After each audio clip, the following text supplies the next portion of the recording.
Welcome back to the Better People podcast. Today, I'm sharing with you part one of my conversation with Santoria Bell. Listen as we delve into the painful experience of church hurt and spiritual abuse. Santoria and I have been friends for years. We ministered together at the Passion for Christ movement, P4CM, and so sometimes part of this conversation may seem a little chatty. But my hope is that you would stay with us, that you would hear our hearts, understand our journey, and maybe, just maybe, get a peek into who we are. For remember, I believe that the fastest way to understanding is by listening. So I'm really excited to have you on here. We've been friends for a very long time. It feels like much longer than it actually has been. And I think that happens whenever you've gone through some battles together. And Yeah. even though people try to put us on the opposite ends towards each other. Right. And the Lord said, not these two. I'm sorry. Get on the phone. No, facts. So yeah. So anyway, if you could just introduce yourself, and tell us a little bit about you. Okay. All right. So my name is Santoria. Currently I have a discipleship ministry called The Secret Place, which the Lord dragged me kicking and screaming because I was like not trying to do ministry no more. And after y'all hear the story about the church hurt sitch, you'll understand that. Um, but yeah, I grew up in Michigan. I went to college in DC at Howard University. I moved to LA and the Lord just really jumped on me when I moved to LA. I was around 22 and he was like, yeah, no more games. And I just went in. I was submitted everything. Like I just stopped wilding. You know what I'm saying? I wasn't having sex and clubbing and just all those things. I was in church all the time. I was in my word. I was praying. I was fat. Like I got really, really serious. And I never been that serious. I was at one ministry for a time and then I kind of felt like I'd outgrown it and was looking for something else when I met our old pastor. And and he and I really clicked because we were both sick of like going through the motions of church, doing church as usual. We were like, we wanted to be like radical for Christ. I was like, there was a question you asked me earlier, and I was like, we wanted to be the kind of Christians that could end up in the Bible. You know what I'm saying? Like they wrote about, our radical and aggressive faith and our commitment to the Lord despite hope and blah, blah, blah. And I just never met anyone that was on my page like that. Because I was like, yeah, like there's a spot where I knew the Lord really deserved that, right? I've always been this person that is like let me see. Like I like to test the bounds and stuff. So it's kind of like, let me see if I can serve the Lord that good. Lord, you gonna really show up for me? Let me see. I'm Hmm. that kind. So Hmm. as I started like committing to him and he was showing up, I was like, oh snap. So it went deeper, deeper. So fast forward, I met my pastor, we were friends. He did a Bible study out of his house for about a year. He decided to start a church and asked me to be his women's minister in that church. I said no at first. He's like, think about it, thought about it, prayed about it, was like, okay, I'll help until you find somebody else to do it. And ended up doing it like about 8 years. I need to calculate how long it really was. But yeah, I ended up doing it. That's when I started discipling women intensely. It was like I was thrown into all of that. I never wanted to be a minister. I was never looking to be a minister. Um, but he kind of like challenged me with it. And I was like, okay, I'll see. Um, yeah. And then at some point when we started the ministry officially, you and I met and we did church until it was not fit for you to be there. And then you left. But I continued with him another few years, and then everything came crashing down because he turned out to be spiritually abusive. And yeah, and after that, I went and was like in a cave for probably about 10 years. I was like, I'm good on church. I'm good on church people. I wasn't good on the Lord though. I was like, Lord, I know you're good. I know you exist, but right now, like, I can't do the whole. church thing. You know what I'm saying? And so it was dope because I did that, but the Lord still met me where I was. He still was in this rather relentless pursuit of me, even though I was not going to the spaces traditionally people would say I needed to go to find him. He was just coming where I was. It was crazy, really dope. Transformed my heart, my mind in that time. Um, and eventually some people started asking me, like started bringing up discipleship again and like how much my discipleship had impacted them. And they was like, you should start discipleship. And I'm like, what? Like I'm barely even in a church. Like, nah. Um, but the more people talked about what they got from it, I was like, oh wow, okay, that's helpful. And that's another thing, like the Lord knew that would tug on my heart. Like if I know it's helpful or valuable to people, I'd be like, well, maybe I'll do it, so that it kind of I started getting worn down till I started the online thing. And then what, 4 years and some change later, we're still here with that. But so I blazed through it because, we could linger just so we can hit any major areas you want because the details. So you kind of know where to push and pull. So that's me in a nutshell. So you were raised a Christian. You were raised a Yes. Christian. Yes. Okay. What was Yes. what was different about how you were raised as a Christian and who you became um Ooh. n- as a minister or on your way hmm towards that? hmm So growing up in church, I feel like if people are not intentional, you just grow up in church, right? So you grow up in a culture of church, but you don't really grow up with a conviction to live for the Lord. Like you don't even really understand why you're there. You just know it's the right thing to do, right? Hmm. And then there's a lot of do's and don'ts. Do this, don't do that. So I had a very cultural idea of Christianity. Hmm. When I hit 22, I felt like the Lord like yanked me up and then came from my heart. He was like, "Hey, thing is life for life. You live your life, pick up this new one I'm going to give you, and then you're expected to No, live." so it went out. You said the Lord was like, "Hey, what?" Oh, dang. He was like, when he grabbed me up, Yeah. okay. So at 22 is when he was coming after my heart. And he like grabbed me and was like, "Hey, hey, like this whole way you doing Christianity, no more. No more. You're going through the motions, you're going through the steps, but I need your heart." And so he's like, "This is a life for a life setup. So you lay down your life and pick up this new one that I died to give you. You can't keep living the same way, Santoria." It was like that was the first time it hit me like, oh, like when you become a Christian, like you sign up for essentially this new way of living, being, existing, and therefore like have to do it. And that is why Christ died to make that available. So like the gospel made sense because I realized growing up Christian, I didn't even know what the gospel was. Yeah. Like I didn't know. I knew I was a filthy sinner for some reason.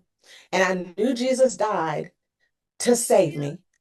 But I had no idea. It was like, but was I really that bad? Like, what was the big whoop about the fact that I was a sinner? But I had no concept of the fact that the sin separated me from God, thus separating me from his original plan, and his death, burial, resurrection. It cleansed me of my sin so I could be reconciled to his original purpose, which was for us to be together. I was like, oh, and therefore, if I partook, I needed to live different. Like that, there was a condition there. And I was like, oh, I mean, that all makes sense. But the technical aspect of it, girl, was lost on me. You know what I'm Sure, saying? sure. I think That that's was the very difference. That was common.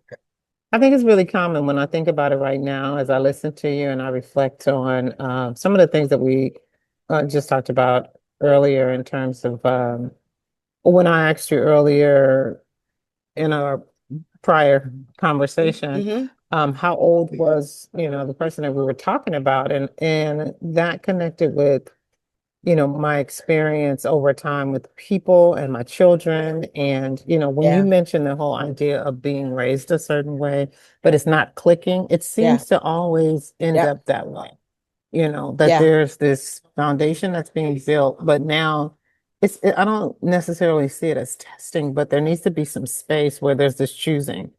And Absolutely. I know that's kind of a cliche thing that, you had your parents' faith and then you had to choose it. Um, Yeah. but it just feels very much a part of uh the system, not the system, but the way in which things Yeah. have to happen, and so, but when it's No, happening to you, when it's happening yeah. to you, Yeah. depending on how it hits you, it is a dramatic moment, even a drastic thing that's, and you're like, Absolutely. whoa, I never was Absolutely. that, when sometimes it is, I'm becoming mature, I'm growing up in Yeah. my faith, it's really Yeah. being tested. So, yeah, that's what It, came to it's mind. it's like that song where they say, I looked at my hands and they looked new. I looked at my feet and they did too.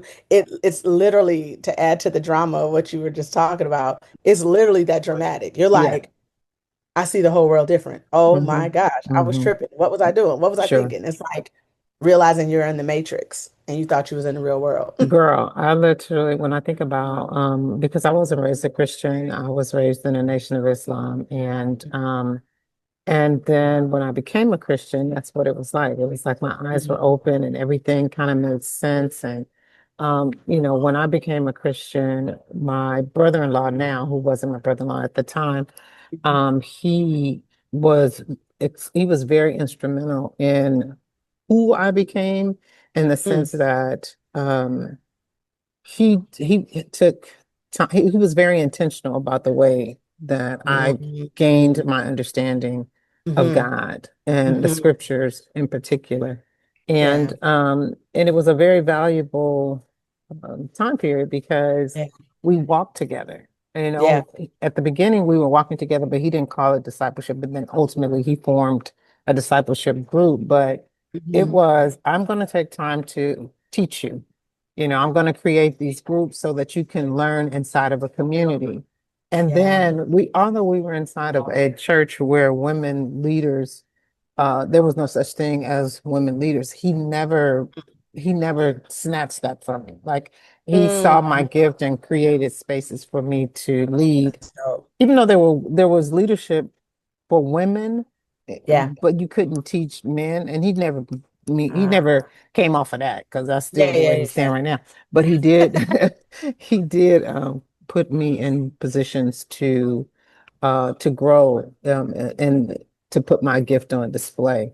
But I Yeah. mentioned that in light of, being hardcore and believing this thing so firmly, and my eyes being open, that what ended up happening is I believed the scripture so firmly, the way I was coming to understand it, that even with him, Yeah. some of the ways in which I switched, I know that it was painful for him. Like, I hurt him in the process, because I Mm. was just like, we need to do it just like I said. Listen. But but the scripture is very clear too about new converts. Don't put these new converts out here, because they're crazy. And I was. And so I just mentioned that because just through the process of when you're immature, you don't know it. Oh Especially, no, that's so good. yeah, if someone has given you, because for me it was, I was given the authority Hmm. to, what I see now as harm people, but I was given the Yeah. book, and this book gave me the authority to say, I'm right, you're wrong. See, look. No facts. And in doing so, a Good. lot of people got hurt. And I realize Yeah. that now on the other side of it, Yeah, yeah, yeah. But when Yeah. you young, 20s, girl, Dude, please give me my 20s dude. back. Give me back my 20 energy with this Listen. wisdom that I got now, please. No, and I hit, yeah. No, you're right. Actually, yes, 20s. Because I was gonna say, but I amped up stuff. I'm still in my 30s. It was like the end of my 20s Hmm. to like Same. mid 30s. I Yeah. was I was on 1,000. And Yeah. then the Lord was like, girl. Same. Same. Hmm. Oh yeah, yeah, yeah, yeah, yeah, yeah. But yeah, I love what you said about the you don't know, you don't know. I'm sorry, because it's so fun. Because you were so sincere, baby. Hmm. Like you Hmm. are so convinced. And even when you whacking people over the head with what you have, deemed the truth, you think it's for their good, like, Yes, and you yes, see it so clear, you like, dude, get yes. up, like Hmm. Jesus is coming back. You trip. It's so intense, and it's crazy because in those moments, you're basically, I believe, you're being like pushed toward legalism, and you don't even know it. You It's don't even know it. the idea of zeal with no knowledge, right? It's like, or yeah, you're so zealous, dude, and you don't really understand the weight of what you have in your hand. To Sure, your, it's like I'm given this authority because of this book, but it's like I lack the maturity to really handle that book like I'm sure, doing, sure. and so. Yeah, I one of should the have never things been that given that. Yeah, one of the things that he would say too, he would distinguish the difference between growing deep and growing in length. He was like, you can grow deep in your understanding of the word, but it Mhm. takes length to get the experience of it. And so he was Mm, saying, you're going deeper, but the yeah. experience is not like it's Oh, not that's coming good. together to Hmm. actually. And so I remember him Hmm. saying that back then. I was like, yeah, they ain't got no length. They ain't got no length over there. I hear you. Amen. Preach. And, when I look back at so I mentioned that in light of church hurt, because Yeah. even I have been a participant in hurting people Yep. unknowingly, Yep. completely different than these crazy people. Right. I mean, because my intent, I had an intention that I believed was right, but That's I right. was never trying to manipulate people the way that Yeah. some of our experiences have been. And I Yeah. I asked you earlier, did you think that Justin started off this way? Like when because I'm asking that question again, primarily Yeah. because when you talk about how you met Yeah. him first and then he did Yep. a Bible study, or did you meet him in the Bible study? Nope. I met him first and then he did a Bible study. If you recall, what was he like then? So, What did you think about him there?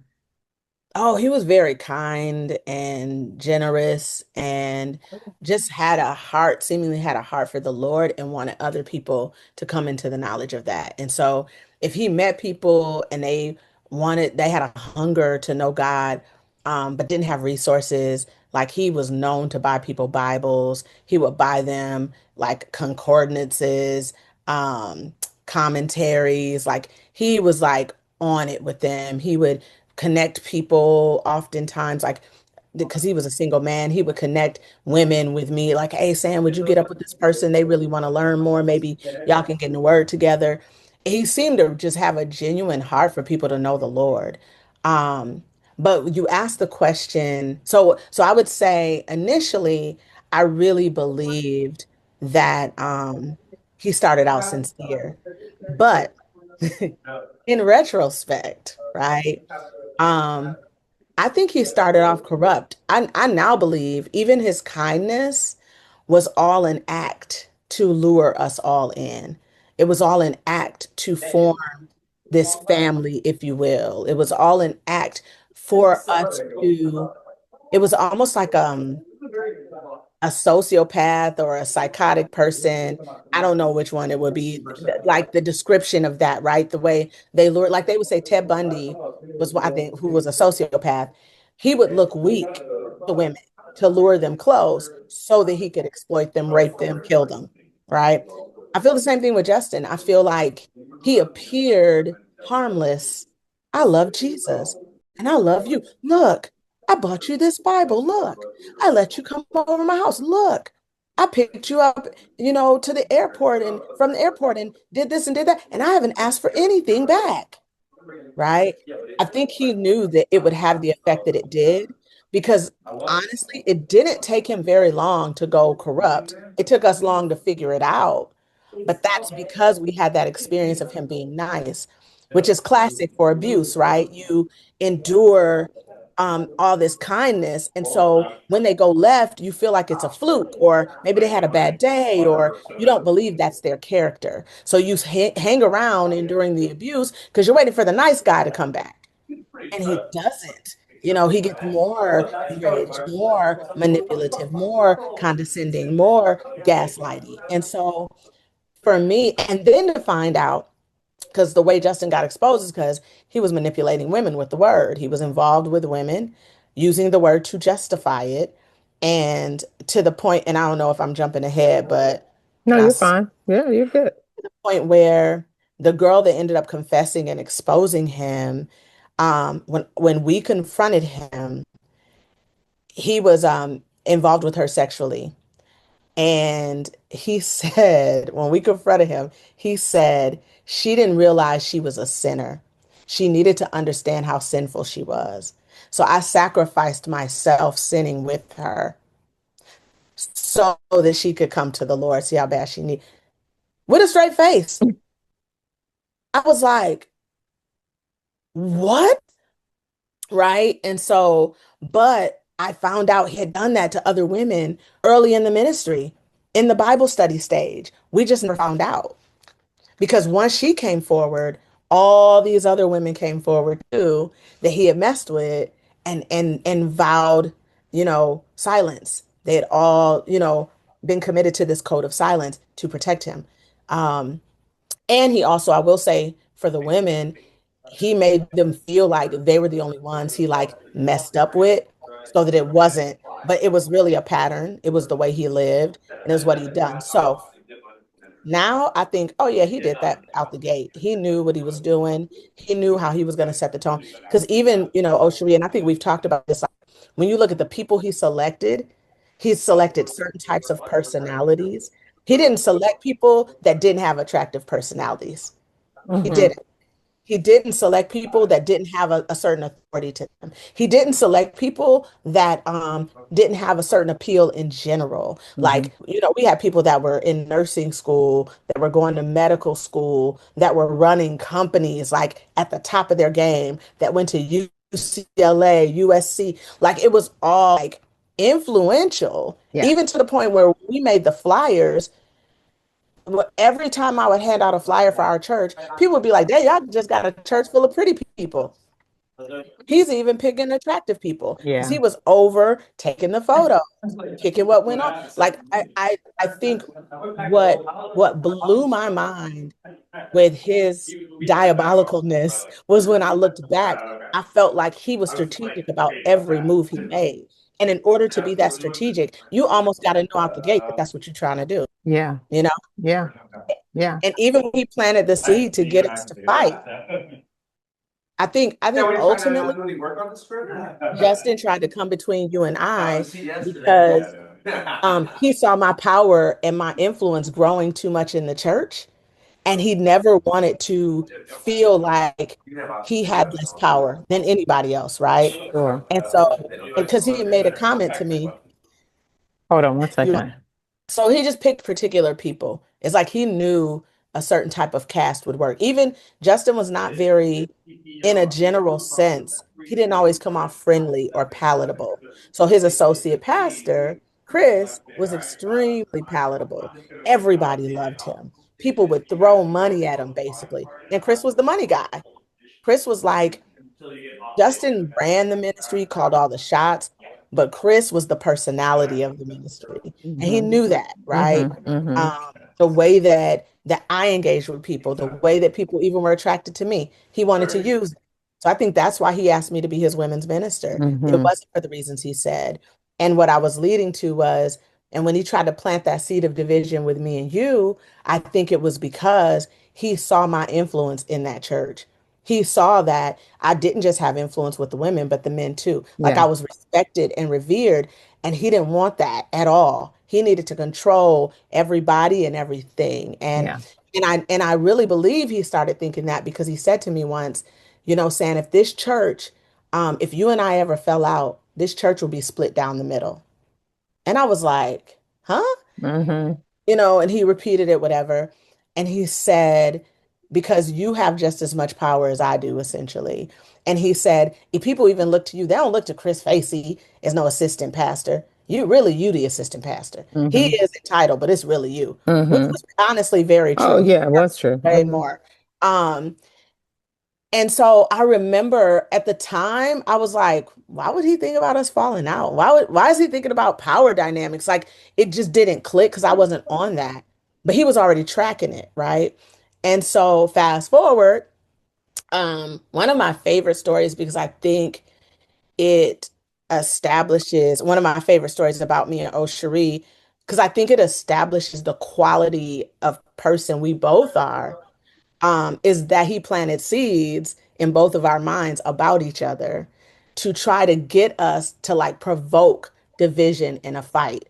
Hmm. And neither one of us took the bait. Yes. But neither one of us knew that he was planting the seed. Yeah. You know what I'm saying? And so, um, yeah, and because we didn't find out until the church came crashing. This was years later, Yeah. and we were friends already. And Yes. it was like, girl, you know what he did? You know, but it was like in real time, what he did not impact how we moved at all, which I think just proves the quality of person you and I really are. Yeah.